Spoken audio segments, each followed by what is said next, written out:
Welcome to Streaming News Network, where we deliver balanced reporting with the facts that matter.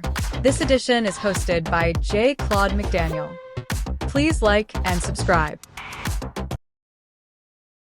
This is J. Claude McDaniel and this is Streaming News Network. We begin with our first report. President Donald Trump is putting new pressure on South Korea over its response to the war with Iran, directing the Pentagon to reduce joint military exercises with Seoul. Trump says the United States should not be expected to protect allies that are unwilling to provide support when America undertakes major military operations. He has also criticized the cost of maintaining American forces in South Korea. About 28,500 U.S. troops are stationed there, while South Korea is obligated to contribute roughly $1.19 billion this year toward their support. At the same time, Trump has renewed his outreach to North Korean leader Kim Jong-un, raising questions about whether Washington is preparing to restart nuclear negotiations with Pyongyang. South Korea says it remains closely coordinated with the United States and wants improved dialogue with North Korea to promote peace and stability. The developments come as Trump continues pressing American allies to contribute more to shared defense responsibilities. This is Streaming News Network. Ed Sheeran gave some Wisconsin businesses an unexpected boost when the singer and his family stopped in Oshkosh while traveling between concert appearances. Sheeran, accompanied by his wife and two daughters, spent more than an hour at 01 Vintage, a local shop where he browsed and purchased several items. Among his finds was a 1990s Ipswich Town jersey. Sheeran is a minority owner of the English football club, making the vintage jersey a particularly fitting purchase. The family also stopped at Leon's Frozen Custard, a popular Wisconsin drive-in. The restaurant shared photos and messages online celebrating the surprise visit. For the local businesses, the appearance brought plenty of attention and social media buzz, turning an ordinary stop between concerts into a memorable celebrity encounter. This is Streaming News Network. 14 people, including current and former Pennsylvania State University students, have been charged in connection with an alleged cocaine trafficking operation tied to two off-campus fraternities. Prosecutors say the operation involved members of Delta Upsilon and Sigma Chi, with large quantities of cocaine allegedly transported from Philadelphia and New York to State College between 2023 and 2024. Authorities allege the drugs were processed and packaged at the fraternity houses before being distributed primarily through personal and fraternity connections, parties, and social gatherings. Prosecutors identified Agostino Abadiello and Thomas Robinson as alleged primary suppliers. They, along with two others, face felony charges including allegations involving organized criminal activity and conspiracy. 8 additional defendants face misdemeanor drug-related charges, while Robinson's father, Paul Robinson, is accused of attempting to conceal evidence and obstruct the investigation. Penn State says it is cooperating with authorities and has placed Delta Upsilon on interim suspension while it conducts its own investigation. The university says Sigma Chi is not a recognized Penn State organization. All defendants are presumed innocent unless proven guilty in court. This is Streaming News Network. Fans gathered in Wales Monday to remember legendary singer Bonnie Tyler, whose unmistakable voice made her an international music star. Tyler's funeral was held at Swansea Minster, with thousands more paying tribute outside. Her family and longtime manager remembered her as a major star who never acted like a diva and never forgot her Welsh roots. Tyler, born Gaynor Hopkins, grew up as the daughter of a coal miner in South Wales. Her professional journey began after she entered a singing competition at a rugby club in the late 1960s.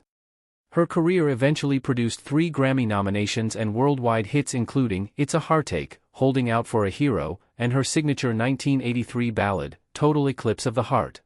The song reached number 1 in both Britain and the United States and has surpassed 1 billion streams, with renewed attention during recent solar eclipses. Tyler died last month at age 75 after being hospitalized in Portugal.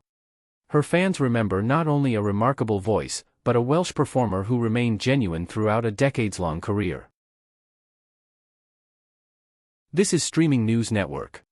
More than 1.5 million vehicles have been recalled so far this year because of fire risks that can occur even when the cars are parked and turned off.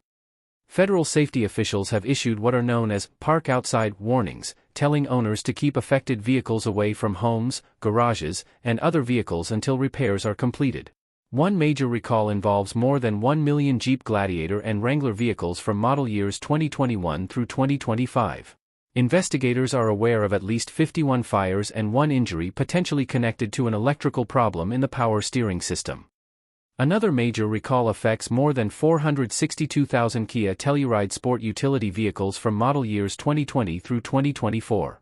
Kia has reported 7 seat fires and 11 cases of melting seat motors.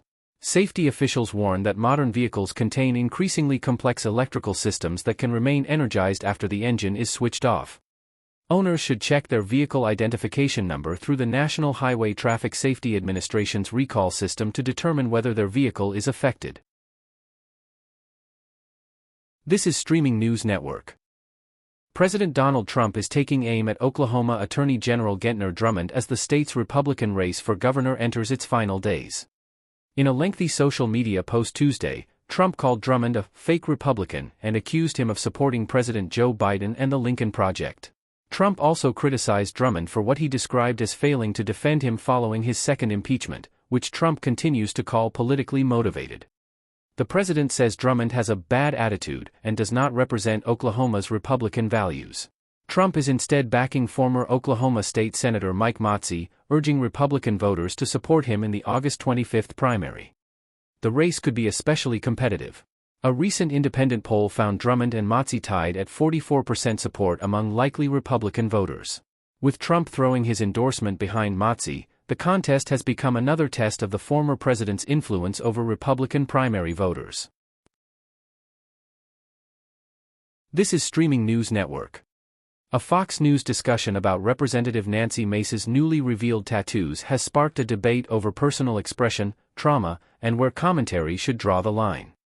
Fox contributor Raymond Arroyo criticized Mace's tattoos, describing them as a cry for help and warning that they could send a negative message to young women. But Fox News host Laura Ingraham repeatedly pushed back, noting that Mace has publicly discussed traumatic experiences, including allegations of sexual assault and abuse. Ingraham said she is personally not a fan of tattoos, but emphasized that getting them is ultimately a personal choice. Arroyo argued that tattoos should not be viewed as therapy and suggested Mace should seek professional help instead. Ingraham eventually ended the discussion as the segment ran out of time. Mace herself responded to the controversy on social media, joking about the attention surrounding her tattoos and arguing that her arms should not be considered major news. The exchange has generated renewed discussion about celebrity and political scrutiny, personal appearance, and how public figures discuss trauma. This is Streaming News Network. Former Super Bowl champion O.J. Brigance has died at the age of 56 after a long battle with amyotrophic lateral sclerosis, commonly known as ALS or Lou Gehrig's disease. Brigance became a beloved figure with the Baltimore Ravens after helping the team win Super Bowl 35 in the 2000 season. He recorded a team-high 10 special teams tackles during Baltimore's playoff run, which ended with a 34-7 victory over the New York Giants. Brigance was diagnosed with ALS in 2007. Rather than allowing the disease to define his life, he and his wife, Chanda, created the Brigance Brigade Foundation to support and empower people living with ALS. Even after losing his ability to walk and relying on a wheelchair and communication device, Brigance continued working with the Ravens as a senior advisor for player engagement. His football career included championships in both the Canadian Football League and the National Football League, an achievement unique to Baltimore. Ravens officials and former teammates remembered Brigance as a courageous leader whose influence extended far beyond football. His legacy will be remembered not only for championships, but for the thousands of lives he touched through his fight against ALS. This is Streaming News Network. Carly Simon appears to be revisiting one of the most complicated relationships of her life on her first album of original music in 18 years. On Comes in Waves, Simon delivers a deeply personal song that appears to reference her former husband, singer James Taylor, without ever naming him. The lyrics question whether she truly loved Taylor, whether he loved her, and what their marriage ultimately meant after more than a decade together. Simon and Taylor married in 1972, had 2 children, separated in 1981, and finalized their divorce in 1983. The former couple's relationship was complicated by addiction, infidelity, and years of emotional pain.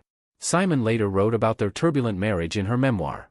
In a previous interview, Simon said she continued to love Taylor despite their difficult history and described learning that love does not always have to be returned. The new album also arrives as the 83-year-old singer faces significant health challenges, including Parkinson's disease and recent treatment for basal cell carcinoma. Despite those challenges, Simon is returning to music and using her songwriting to look back at a relationship that helped define an important chapter of her life. I am J. Claude McDaniel for Streaming News Network. Thank you for watching and staying informed. Thank you for viewing Streaming News Network videos, and also short and special reports. Please like, subscribe, and tap the bell to be notified of additional reports.